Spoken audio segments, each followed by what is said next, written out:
এক ছিল ছোট্ট এক দরিদ্র ছেলে। তার নাম ছিল বাপুন।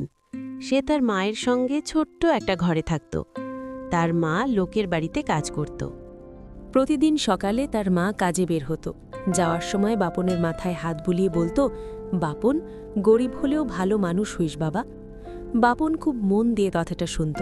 সে জানত তার মা অনেক কষ্ট করে তাকে মানুষ করছে।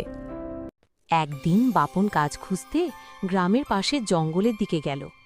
হঠাৎ সে দেখতে পেল একটা অদ্ভুত সুন্দর ঘোড়া দাঁড়িয়ে আছে। ঘোড়াটার ডানা আছে। বাপন ভয় পেয়ে গেলেও সাহস করে বলল, তুমি কে?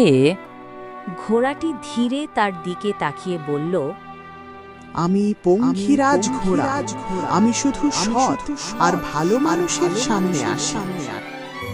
বাপন অবাক হয়ে বলল, আমি খুব গরিব। আমার মা লোকের বাড়িতে কাজ করে, কিন্তু আমি কখনো মিথ্যা বলি না।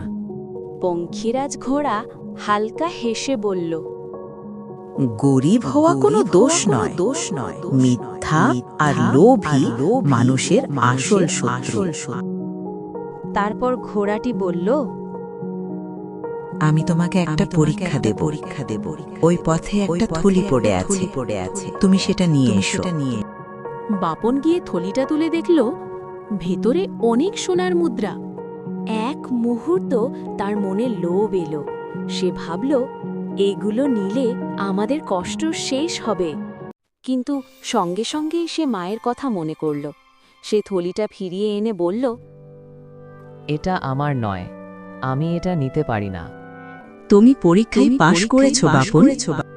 ঘোড়াটি বাপনের সততা দেখে তাকে আরও এক থলি মোহর দিল। এটা তোমার পুরস্কার। সৎ পথে ব্যবহার করলে এটা তোমার জীবন বদলে দেবে। বাপন সেই উপহার দিয়ে ধীরে ধীরে কাজ শুরু করল। দিন গেল, মাস গেল, তার জীবন বদলে গেল। কিন্তু বাপন কখনো অহংকারী হল না।